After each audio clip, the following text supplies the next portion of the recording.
So hey guys, কেমন আছো সবাই? প্রিয়া ব্লগে তোমাদের অনেক স্বাগত জানালাম আর অনেক ভালোবাসা। আজ আমি রান্না করতে চলেছি ডিমের ঝোল।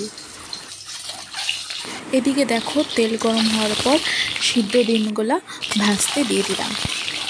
ভালো মতন করে ভেজে নেব এখন।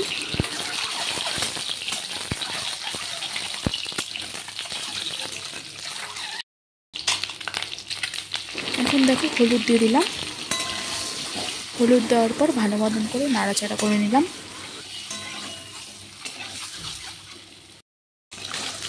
দেখো, এখন ডিমগুলো ভাজা হয়ে গেছে। ডিমগুলো তুলে নেওয়ার পর এখন শুকনো লঙ্কা আর জিরা ফোড়ন দিয়ে দিলাম। ভালো মতন করে ভেজে নিব। এখন দেখো, আলু দিয়ে নিলাম। আলু দেওয়ার পর ভালো মতন করে আলুগুলো ভেজে নিলাম।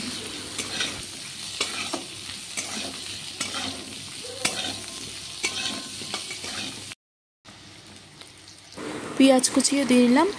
পেঁয়াজ কুচি এখন ভালো মতন করে ভেজে নিব। আর আমার ভিডিওটি ভালো লাগলে সবাই আমাকে ফলো করবে।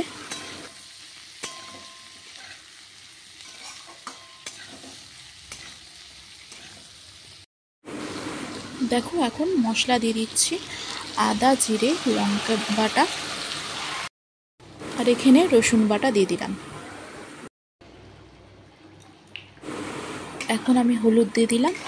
হলুদ দেওয়ার পর এখন মশলাটা ভালো করে কষাবো।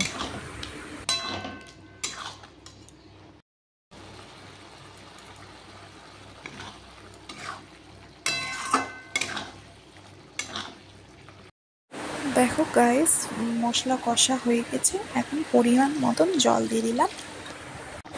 এখন দেখো, ঝোল ফোটানোর পর ডিমগুলো দিয়ে দিলাম।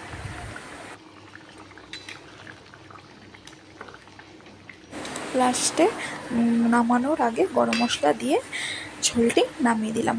আমার ডিমের ঝোল রেডি গাইস। Okay, by.